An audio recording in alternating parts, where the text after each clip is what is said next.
If you are wondering what it is I am doing, you are not alone, because I'm not exactly sure myself.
If you are wondering what it is I am doing, you are not alone, because I'm not exactly sure myself. However, I am trying yet once again something new when it comes to these smaller splits. In the past, I have run the logs through the 8-way to try to get as small of a chunk as possible to then further split down a few times if needed. But what I have found is that picking up all the little multiple pieces from the 8-way actually adds a little more, I think, makes the process a little more involved. And what I'm thinking is, and what I've been given a little feedback on from my employee survey, he thinks it is actually better to have a bigger chunk that he can put on the chopping block and process down from there. So we're going to try having larger chunks to hand split down into the size that we want for the mini firewood. It makes sense when you think about it, I think, because the other way you're picking up, you know, pieces that, like every piece needs to just be split maybe in half. So you're ending up having to do a lot more handling, reaching down, picking up each piece. Where this way, the thought is you take one piece, put it on the chopping block, and you can just knock off, you know, 4 or 5 swings of the hatchet and have all your pieces split. So that is what today's little run is about. Getting some blocks split and ready to be processed down, but leaving them in bigger chunks like this. So like I said, you can just knock off a few pieces, swing in the hatchet, set it on the chopping block once, and be done. The other thing I want to do is I want to see, I'm not going to be needing to split this down into smaller sizes just yet. So this is for like future inventory. But I want to see if I do crack these rounds just like in half like this, if it kind of helps begin the seasoning process and helps them start to like dry down just a little bit.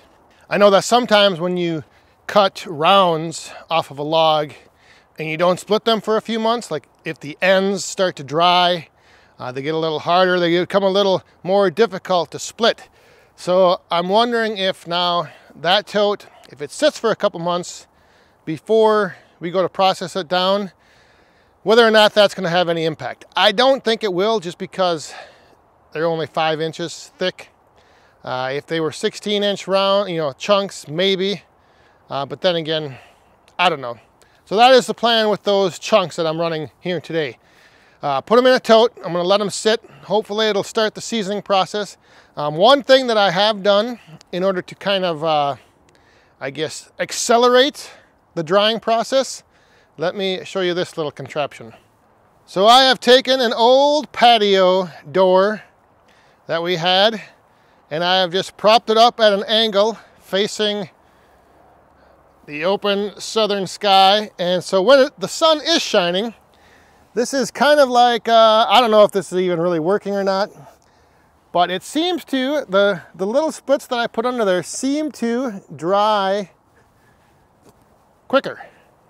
So by using the sun and kind of having this little, I don't know, greenhouse effect maybe, I still have plenty of air flow in the back and the sides.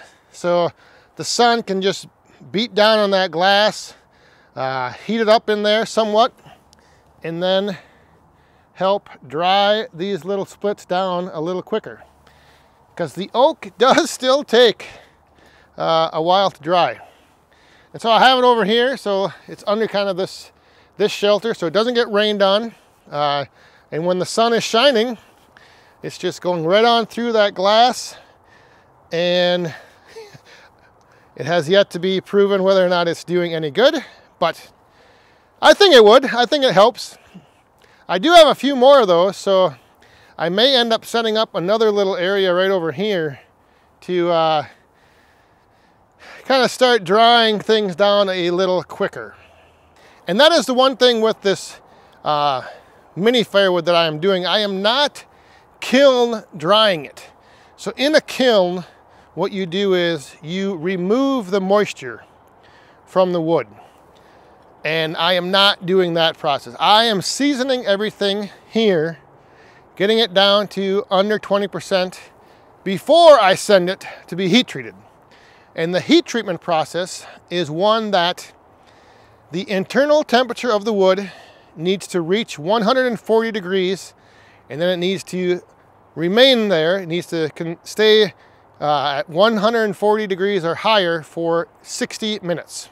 So for kiln drying, usually that process can take a couple days, and it uses a lot more energy to get that moisture out of the wood. So by naturally seasoning the wood, the process of heat treating only takes probably about 2 hours. It takes a little while to get that temperature up, and then you just, once it reaches 140, it just needs to remain at 140 degrees for 60 minutes. So that is one reason why I am continuously trying to now refine my process so that I can stay far enough ahead to have a good supply on hand that is both seasoned and heat treated.